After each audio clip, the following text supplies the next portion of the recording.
Turn off the backing track. Those 5 words, spoken by the smallest voice on the biggest stage at the Orpheum Theatre, just ended a legend. Chase Hendricks, a man who sold out arenas on one impossible high note, leaned down and whispered a threat he thought no one would hear. "Kid, don't embarrass yourself." He didn't realize his microphone was still live, and he didn't realize that Zara Williams was about to expose a multi-million-dollar fraud.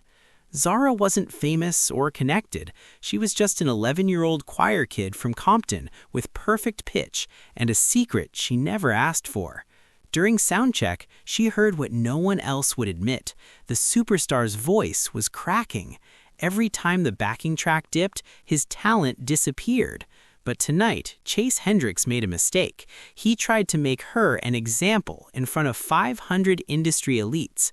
What happened next forced an entire industry to choose between protecting a superstar or protecting the truth.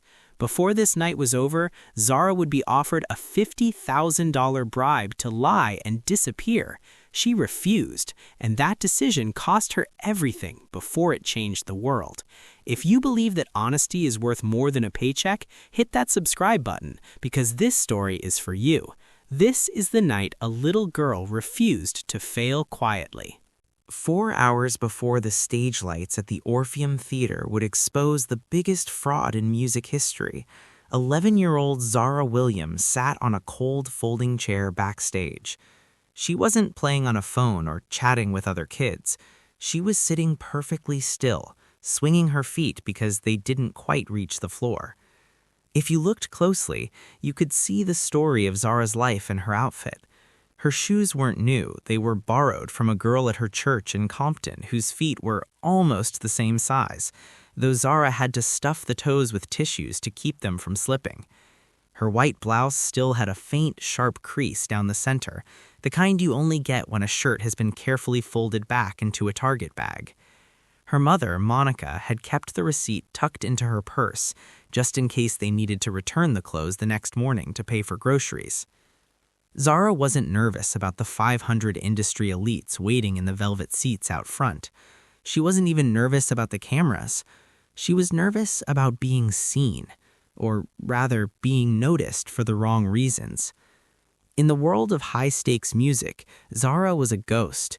She was just a choir kid from a neighborhood the people in this theater only drove through with their windows rolled up. But Zara had something no one else in that building possessed, a burden her choir director had discovered years ago. She had perfect pitch. To Zara, a note played slightly flat didn't just sound wrong, it felt like a physical itch she couldn't scratch. She heard mistakes the way most people notice a crooked picture frame on a wall. Down the hall, the atmosphere was different. Chase Hendricks, the Grammy-winning icon, was laughing. It was a loud, effortless sound that carried through the corridor, dripping with the confidence of a man who owned the world. He didn't need to warm up his voice. He didn't need to worry about Target receipts or borrowed shoes. His voice, or at least the version the world bought on iTunes, had filled arenas from Madison Square Garden to the Crypto.com arena. He was a legend built on a single impossible high note that no other singer on the planet could replicate. Then the sound check began. Zara stood on her marked spot, small and silent, watching the technicians move like ants under the massive stage lights. She watched the sound engineer, a man with tired eyes and heavy headphones, sliding faders up and down. Chase took the mic. He began the song that made him a superstar. He climbed toward that legendary note, and that's when Zara felt the itch. The note cracked. It wasn't a total collapse, not yet. It was a tiny, jagged break in the sound, a fraction of a second where the human voice failed to meet the digital expectation. Zara tilted her head, confused. She looked at the producer. He was nodding. She looked at the engineer. He didn't flinch. Chase tried it again. Crack. Every single time the backing track, the pre-recorded safety vocal, dipped in volume, Chase's real voice shuddered. But then, like magic, the engineer would nudge a slider, the perfect digital node would swell to fill the room, and Chase would smile as if he had done it himself. Zara's stomach tightened. This wasn't just a bad rehearsal, this was a cover-up. She realized in that moment that everyone in the room knew. The producer, the band, the manager, they were all participants in a beautiful, expensive lie. And they assumed that a little girl from Compton was too young, too poor, or too intimidated to understand what she was hearing. Zara made a silent promise to herself. She would stay quiet. She would sing her background parts, she would keep her eyes on the floor, and she would leave with her mother so they could return the blouse and go back to their real life. She told herself it wasn't her problem. But as the sound check ended, Chase Hendricks turned around. He caught Zara staring at him, not with the wide-eyed worship of a fan, but with the piercing, uncomfortable clarity of someone who knew his secret. He didn't look worried. He looked amused. He flashed the famous smile that had graced 1,000 magazine covers and winked at her. He thought she was just another kid who could be charmed into silence. He didn't know that in 4 hours, he would be the one begging for silence, and Zara would be the only one left with a voice that didn't need a machine to keep it from breaking. The Orpheum Theatre was no longer a hollow shell. It was a living, breathing beast. 500 of the most influential people in the music industry filled the velvet seats, their faces glowing in the dim light of 1,000 raised smartphones. Backstage, the air felt thick with expensive perfume and the electric hum of high-voltage equipment. Zara Williams stood in the wings, her small hand swallowed by her mother's. Monica Williams leaned down, her voice a steady anchor in the chaos. "Just sing like you always do," she whispered. Zara nodded, her heart surprisingly steady. She wasn't afraid of the notes. She was afraid of the eyes. When the lights shifted to a deep royal purple, Chase Hendricks strode onto the stage. The roar of the crowd was deafening. He was the king of this room, moving with a practiced grace that made everyone feel like they were part of something historic. Zara took her place as a background vocalist, a tiny figure lost in the shadows of the massive production. Midway through his signature set, something changed. The band softened, the spotlight narrowed, and Chase turned toward Zara with a smile that felt like a trap. "Y'all hear this young lady?" he asked the crowd, his voice booming through the PA system. "She thinks she hears things the rest of us don't." A ripple of nervous laughter moved through the audience. Zara froze. The cameras, the same ones feeding to giant screens and live streams, pivoted toward her. Chase leaned closer. He lowered his voice, but not enough to miss the microphone. "Don't embarrass yourself," he hissed. It was a challenge disguised as advice. He wanted to crush her spirit before she could ever think of speaking up. He thought the weight of 500 people and a global audience would make her shrink. He was wrong. Heat rose up Zara's neck, not the heat of shame, but the sharp, white-hot clarity of someone pushed too far. She realized that silence would no longer protect her or her mother. If she didn't speak now, the lie would become her reality. She swallowed, reached for her microphone, and spoke 4 words that sucked the oxygen out of the room. "Turn off the backing track." The theater went deathly quiet. It was the kind of silence that precedes a car crash, heavy, expectant, and terrifying. Chase's famous smile didn't disappear, but it faltered, turning into a rigid mask. "What?" he laughed, trying to play it off as a joke. "The track," Zara repeated, her voice gaining strength, "just for the note." The sound engineer, caught between his boss's ego and the gaze of 500 people, hesitated for a heartbeat before his hand moved. The music cut. The safety net was gone. Chase rolled his shoulders, ever the professional. He signaled the band to start the phrase again, determined to prove the kid wrong. He began to sing. At first, it was fine. He had the charm and the swing of a veteran performer. But then came the climb. One step, another. Zara heard it first, the tightening in his throat, the frantic strain beneath his vibrato. He reached for the legendary note, the one that had bought him his mansions and his fame, and he cracked. It wasn't a small mistake. It was the sound of a rope snapping under too much weight. He tried again, desperation clouding his eyes, and failed even harder. The murmur that broke out in the crowd wasn't applause. It was the sound of 500 people realizing they had been sold a counterfeit. Phones rose higher. The glowing screens recorded the exact moment the legend died. Chase tried to chuckle, blaming tour fatigue and a cold, but the silence underneath his excuses didn't lift. He turned to Zara, his face darkening. "You got what you wanted," he muttered, his voice low and dangerous. "Now stop." But then, in a final attempt to deflect the humiliation, he pointed the mic at her. "Since our young expert has opinions, let's see if she can do it." The crowd gasped. This was no longer a concert, it was a trial. This was an 11-year-old girl against a cornered giant. Zara looked toward the wings. She saw her mother, Monica, placing a palm flat against her own chest, a silent signal that said, "I am with you. Don't let them take your voice." Zara raised her microphone. She didn't need a backing track. She didn't need a digital safety net. She just needed the truth. For less than 10 minutes, it felt like the truth had won. Backstage, the air was heavy with a silence that felt more like a threat than a relief. Assistants avoided Zara's eyes, and members of the band whispered in corners, their faces pale. Zara sat on her folding chair, her hands still wrapped so tightly around the microphone that her knuckles were white.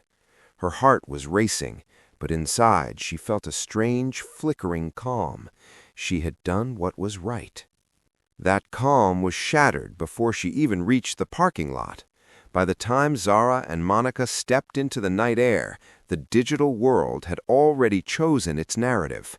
The headlines didn't use the word fraud. Instead, they screamed, "Child disrupts live performance," or "Viral moment leaves fans confused." Chase Hendricks didn't hide. He reframed. Within the hour, his publicist released a statement blaming technical issues, vocal fatigue, and an unfortunate misunderstanding involving a minor. By the next morning, the tone turned even darker. Entertainment blogs began digging into Zara's background, and radio hosts joked about clout-chasing kids who didn't respect legends.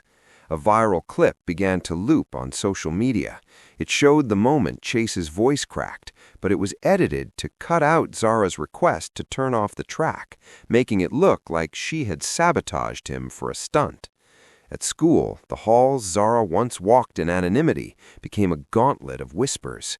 Teachers looked away when she passed, and a school counselor gently suggested she stay offline, as if the storm would simply blow over if Zara disappeared. It didn't. By the third day, the messages from strangers were no longer opinions, they were attacks. They told her she had ruined a legend and that she should learn her place. Monica Williams stayed up late into the night, double-checking the locks on their apartment door and deleting hateful comments before Zara could see them. But she couldn't stop the most painful blow of all. On the fourth day, the phone rang. It was Mrs. Evelyn Brooks, the choir director Zara had trusted with her voice since she was 6 years old. "There's been pressure, Zara," Mrs. Brooks said, her voice sounding thin and tired. "Sponsors, parents, the district, they're asking me to distance the program from you, just until things settle." Zara understood then that telling the truth didn't just make enemies, it revealed who was too afraid to stand beside you. Later that afternoon, a formal envelope arrived. It wasn't a letter of apology. It was thick, heavy paper with the letterhead of a high-priced legal firm. It accused an 11-year-old girl of defamation and intentional harm to a commercial brand. It demanded silence, retractions, and cooperation. Monica read the letter twice, her hands shaking so hard the paper rattled. They weren't asking Zara to prove she was wrong. They were demanding that she vanish. Zara looked at her mother, her eyes wide and searching. "Did I do something bad?" she asked quietly. Monica swallowed hard and pulled her daughter close. "No," she said, "you told the truth." But for the first time, Zara realized the real cost of that choice. The truth hadn't ended the fight. It had only made her an inconvenient obstacle in the way of a very powerful man. The email arrived exactly 3 days after the legal threat, appearing like a white flag in a digital war zone. It didn't come from Chase Hendricks, but from a law firm in Century City, the kind of place where the offices are made of glass and the signatures carry the weight of an entire industry. The subject line was cold and professional: Private Resolution Opportunity. Monica Williams read the message 3 times before she dared to show it to her daughter. "They say they want to help," Monica said, her voice trembling with a mixture of hope and fear. Zara, sitting at the kitchen table with her homework spread out like an unfinished life, looked up with eyes that had grown far too old in a single week. "Help who?" she asked. Her mother didn't have an answer. The meeting took place in a conference room that smelled of citrus cleaner and unimaginable wealth. 2 attorneys sat across from them, their faces practiced masks of politeness. There were no raised voices or open threats today. There was only the suffocating feeling of inevitability. One of the lawyers leaned forward and smiled at Zara. "You're very talented," he said smoothly. "This situation just got much bigger than it ever needed to be." He slid a thick leather folder across the polished table. Inside was the opportunity. It was a $50,000 scholarship, private vocal coaching with the best in the business, and a guaranteed path to a career. All Zara had to do in return was sign a small piece of paper, a written apology clarifying that the incident at the Orpheum had been a misunderstanding and that she had been mistaken about what she heard. Zara scanned the legal jargon slowly. The word lie was nowhere to be found, but it was written in every margin. "If you sign," the second attorney added gently, "all of this goes away. The lawsuits, the online harassment, the problems at your school, it all stops today." Monica's throat tightened as she looked at the figure on the page. $50,000 was more money than she had ever seen. It meant no more returning clothes to Target. It meant rent was paid, the car was fixed, and Zara's future was secure. "And if we don't?" Monica asked, her voice barely a whisper. The attorney folded his hands. "Then this becomes unpredictable." Zara understood the code. They weren't offering her a future. They were offering to buy her silence. For a moment, the room was so quiet, Zara could hear the hum of the air conditioning. She thought about the whispers in the school hallways. She thought about the way her choir director had turned her back. She thought about her mother double-checking the locks at night, terrified of the world they had accidentally challenged. But then she thought about the sound, the jagged, ugly crack in Chase's voice. If she signed that paper, the noise in her life would stop, but so would the part of her that trusted her own ears. She realized that the world rarely punishes lies directly. Instead, it rewards silence generously. Zara looked at the pen, then at the lawyers, and finally at her mother. She pushed the folder back across the table. "I didn't misunderstand anything," she said, her voice small but unbreakable. The attorneys exchanged a look of cold disappointment. "You're very young. This could get very hard for you." "Then it already is," Zara replied. Monica didn't argue. She reached across the table, took her daughter's hand, and they stood up together. As they walked out of that glass building and back into the Los Angeles heat, Zara didn't feel like a hero. She felt exposed and terrified.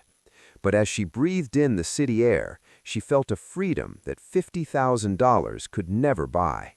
The lie had been offered, and for the second time, she had said no. The first hearing wasn't held in a grand courtroom with a jury. It took place in a windowless conference room inside the California Music Licensing Board.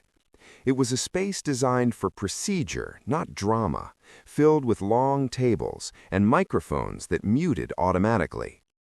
This was the room Chase Hendricks never expected to enter, a place where fame didn't buy warmth, it only bought scrutiny.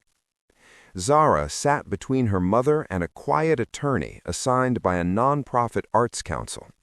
Across from her, Chase arrived with a small army of lawyers and publicists, still wearing the smile of a man who believed he was untouchable.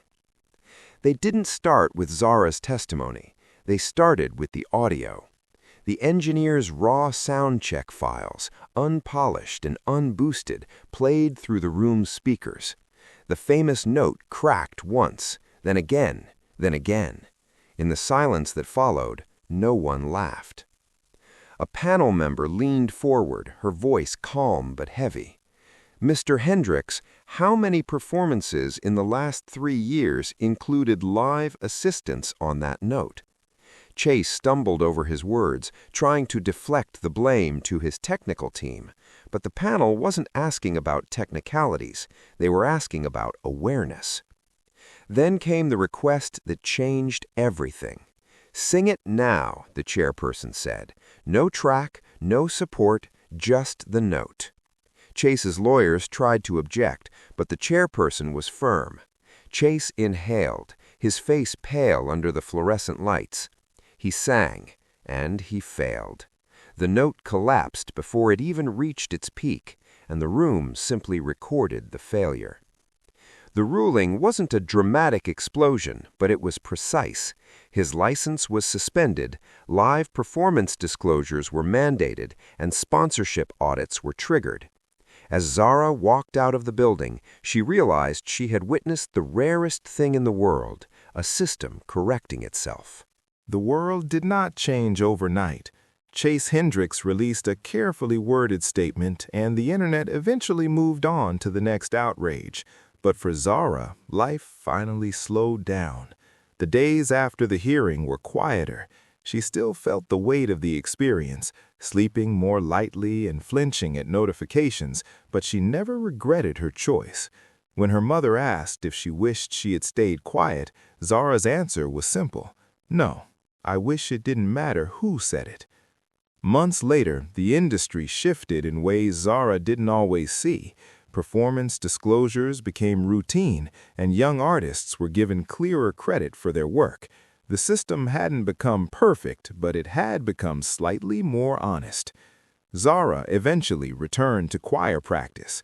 The room still smelled of old carpet and the piano was still out of tune, but when she sang, something was different. She no longer sang to be impressive, she sang to be clear. She had learned the hardest lesson of all, that speaking up doesn't guarantee applause, it guarantees responsibility. On a warm afternoon, Zara walked home humming softly to herself. The sound wasn't loud, and it didn't need to be. Somewhere, another child was listening carefully, and because of one small voice that refused to disappear, the world was finally ready to hear them.